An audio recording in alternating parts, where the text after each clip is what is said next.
Merci beaucoup. Et vraiment, désolé d'insister pour rester court, c'est juste pas parce que je veux censurer le débat, mais c'est par courtoisie, parce que vous voyez, là, si vous regardez, il y a 1, 2, 3, 4, 5, 6, 7, 8, 9, 10, 11, 12, 13, il y a à peu près 20 mains qui se lèvent. Il faut que ça reste vraiment inférieur, si possible, à 2 minutes pour qu'on puisse, non seulement que chacun parle, mais y répondre après, d'accord? Donc là, il y avait une main. Je vais alterner tout. Ali Gidou, organisation Colombe Blanche France. J'aurais bien voulu intervenir en arabe puisque je suis dans mon pays, j'aurais bien aimé intervenir en langue arabe, ma langue natale. Bref, la question, je la pose à Madame Brisset, qui était responsable à l'UNICEF. Comme vous le savez, je vais soulever un sujet d'une autre violence, plutôt un crime contre l'humanité, contre les enfants. C'est les enfants soldats ou les enfants utilisés dans les conflits armés. Comme vous le savez, Thomas Lubanga, un ex qui a été condamné à 14 ans de prison par la Cour pénale internationale de justice de La Haye. Le parquet avait requis 30 ans, le procureur avait requis 30 ans, mais il a eu 14 ans de prison. C'est un jugement historique.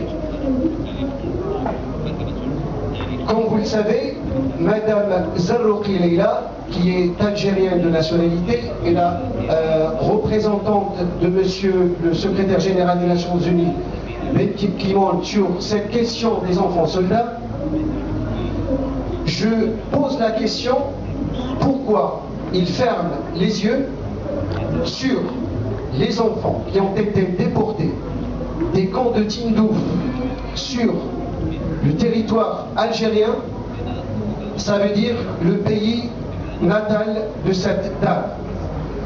Ariel Alarson et Juan Bibas, dans son livre El Magnifico, et comme vous le savez, Ariel Alarson et Juan Bibas, c'est deux officiers cubains qui ont formé ces enfants à la munition des armes, mais surtout à la fabrication des bombes avec le café, la nitroglycérine, le soufre.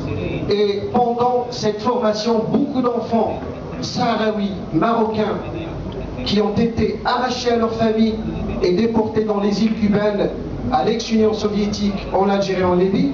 Et là, je précise, les îles cubains sont morts et enterrés dans des fosses communes sur l'île de la Jeunesse. Ma question, comment un organe comme l'UNICEF peut fermer les yeux sur ce crime qui a touché ces enfants? À bon entendeur, merci.